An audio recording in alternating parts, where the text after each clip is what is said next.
Bordeaux est une ville façonnée par des siècles d'histoire et en perpétuelle réinvention. Des bâtiments majestueux du XVIIIe siècle aux espaces contemporains audacieux, son architecture illustre un dialogue entre passé et présent. Dans le quartier d'Arvin, cette transformation est particulièrement visible, où d'anciennes casernes militaires ont été réimaginées en un lieu d'innovation, de culture et de durabilité. Voici l'histoire d'une ville en mouvement, de l'ancien vers le nouveau.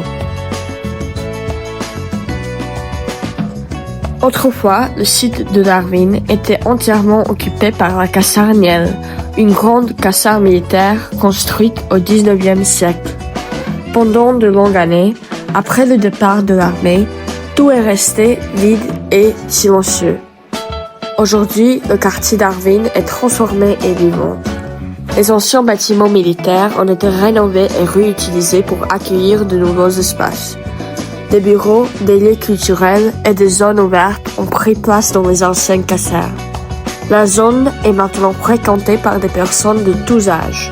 On y trouve de l'art sur les murs, des activités créatives et des espaces pour se rassembler. Les grands cours, autrefois désertes, sont devenus des lieux animés où la vie s'exprime de différentes manières.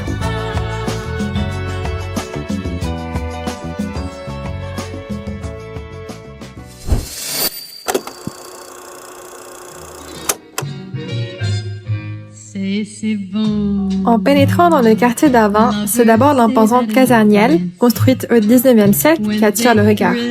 Autrefois, la caserne était une installation militaire.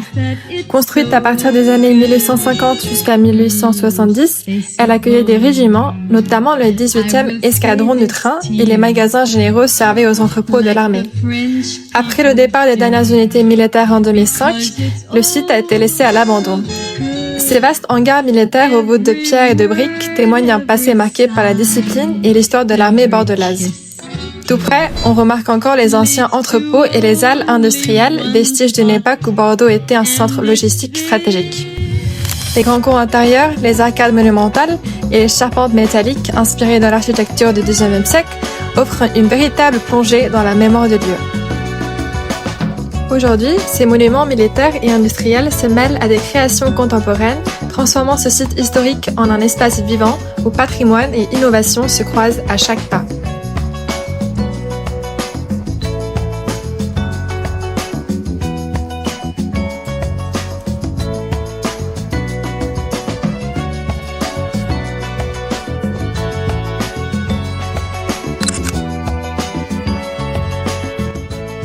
Je pense que généralement c'est plus valorisé, les vieux bâtiments en tout cas, parce que dans l'hypercentre de Bordeaux, il n'y a que ça.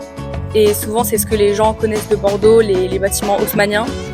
Ce qui est un peu dommage par rapport aux bâtiments qui sont plus contemporains, qui ne sont pas autant mis en avant dans le centre. Mais si on se sépare un peu du centre, on voit qu'il y a beaucoup plus de bâtiments contemporains.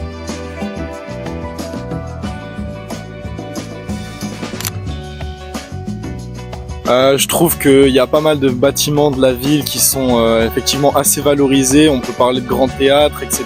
Mais il y a aussi par exemple Darwin où on se trouve actuellement, qui est assez valorisé. Il y a beaucoup d'étudiants qui viennent faire la fête un petit peu ici, mais c'est aussi un endroit où les gens viennent se détendre, faire un petit peu de street art, etc. Dans ce quartier, on trouve de magnifiques exemples d'architecture contemporaine, comme le Vortex. Cette œuvre enlace la passerelle, reliant deux anciens bâtiments de la caserne Niel. Mais derrière ces lignes modernes se cache une histoire riche et une vie intense qui se déploie au quotidien. À partir de 2007 jusqu'à 2009, un vaste projet de réhabilitation a vu le jour. Des citoyens, des associations, la collectivité territoriale et le groupe Évolution s'unissent pour redonner vie à cette historique. Aujourd'hui, quand on entre dans les bâtiments recréés d'Arvin, on ne pénètre pas seulement dans un lieu de passage, mais dans un véritable écosystème vivant. Il est possible de flâner dans de grandes allées couvertes de street art, admirer des fresques changeantes sur les murs extérieurs et intérieurs, œuvres d'artistes urbains, aller au magasin général, restaurant bio réfectoire ouvert, y déjeuner, pour un café, découvrir une épicerie bio ou des produits locaux. En addition, l'espace propose de pratiquer des activités sportives urbaines. Skatepark, BMX, rouler dans des hangars réhabilités ou bien se promener dans les jardins partagés et la ferme urbaine.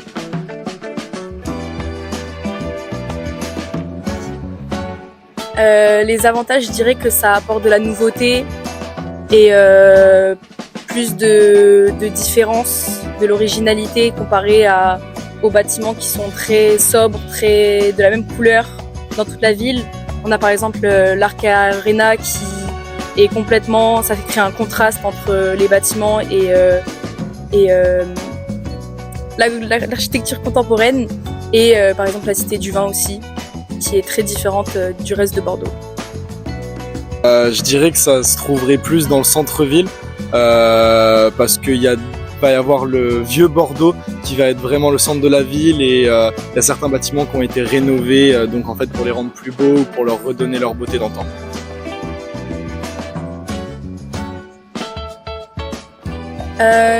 J'aurais dit justement Cité du Vin. Je trouve que c'est vraiment un bon endroit pour parler des différences parce qu'on voit clairement que la Cité du Vin c'est très moderne, c'est tout en verre et on voit à côté des bâtiments qui sont vraiment en pierre, donc les bâtiments haussmanniens, donc c'est beaucoup plus, ça crée vraiment un très grand contraste. Je dirais qu'il y a beaucoup de beaux bâtiments, mais il y a aussi beaucoup de bâtiments qui vont avoir l'air un petit peu vieux et qui vont être un petit peu moins beaux, on va dire. Le quartier d'Arvin montre qu'une ville peut honorer son patrimoine tout en embrassant l'avenir.